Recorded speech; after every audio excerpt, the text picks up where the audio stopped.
Despite health concerns, Pope Francis was able to wrap up his arduous 12-day tour of the Asia-Pacific on Friday.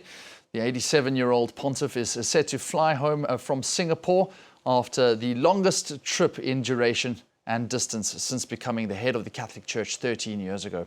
His trip has taken him from Muslim-majority Indonesia to the skyscrapers of Singapore and even his last stop of the sweltering hot jungles of Papua New Guinea, connecting with believers all along the way. For more on the Pope's trip, let's get the thoughts of Michel Chambon, a French theologian, cultural anthropologist and author with a focus on Catholicism in Asia.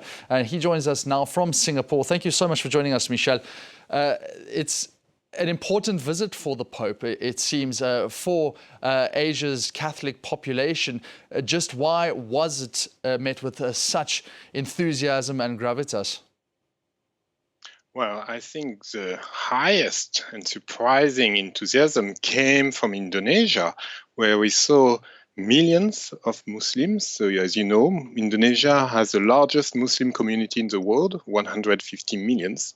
And right at its arrival at the airport in Jakarta, by using the car, by waving at people with a very cheap watch, Pope Francis immediately caught the heart of millions of Indonesians, and that set the tone for the entire trip.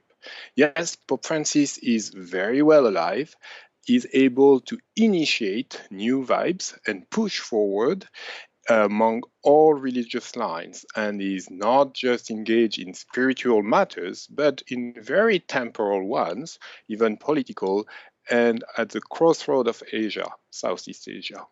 Talk to me about those messages that he's been spreading. What has the main phrase of word basically been used to send to not only Catholics in Asia, but even those of other faiths? Well, those 12 days have been quite intense and rich. So as I just said, Indonesia was a big surprise by the massive popular support Pope Francis received from the Muslims, who fell in love with this humble, very popular leader. So about the need to be true with our faith. Indonesians have a deep belief that religion is a positive force to build a healthy society, and warmly welcome Pope Francis. But then in Papua New Guinea, we had a total different situation where the country is entirely Christian. Catholics are only 26%, but you have a more civil war between different ethnic communities and Christian churches. Tensions between the Adventists and the rest of Christian churches are real.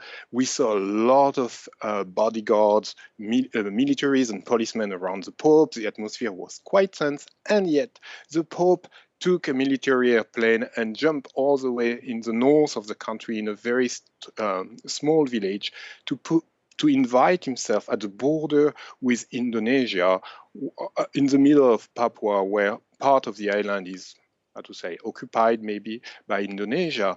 And he didn't say anything about West Papua, that is part of Indonesia, but it just went there. And the message was already clear to say, this region needs to figure out how we build a more cohesive society. How do we draw international lines, and how do we make those local resources to benefit to people?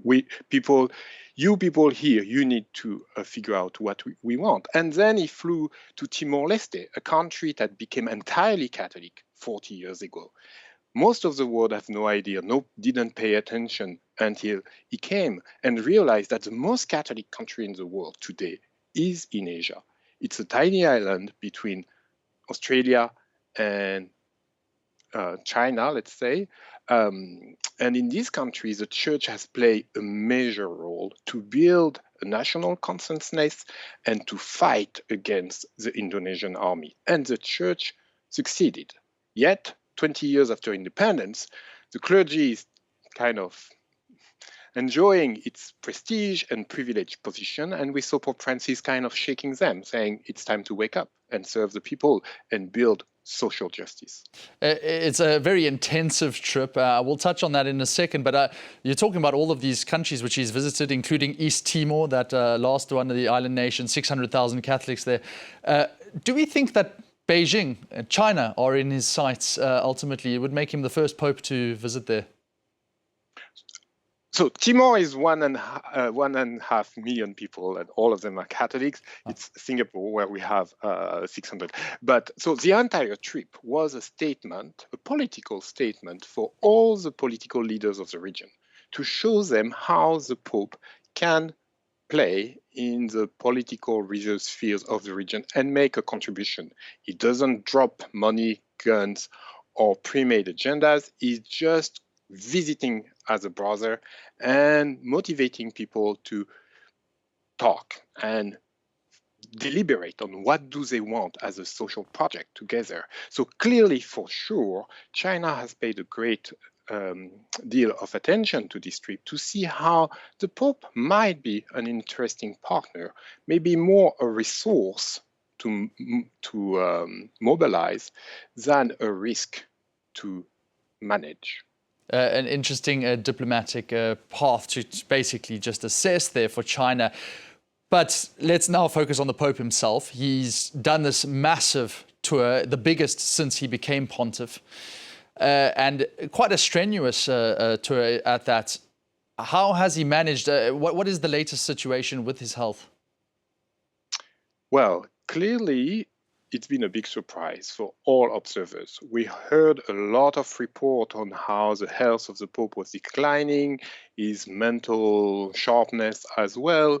And yet, we saw him the past 12 days jumping almost every day from country to country, being really engaging, vibrant, dynamic with local people, adjusting his style and way to very delicate situation. And even this morning, like 5 hours ago, just before he went to his plane and left Singapore, he decided to go off the script, let his speech out, and to offer a lesson to young people in Singapore, making them repeat, take risk, take risk. He even mentioned the term of dictatorship, and talk about the importance to be courageous. So all observers were surprised, even here in Singapore, how Pope Francis is still keeping the initiative and being able to push people move forward. At 87 years old, I think that is. I mean, it is quite it's a very curious way that he has actually taken this to the politics of the countries, but at the same time managed to maintain the religious sanctimony of it in terms of the spiritual message. One spiritual message just to take forward for Asia as a whole after this trip, very briefly, if you will. Well, clearly for every single country, the message was you have to care. You have to move out of your comfort zone and take care of the people around you. Don't fall asleep in your own little community or privileges. Get out.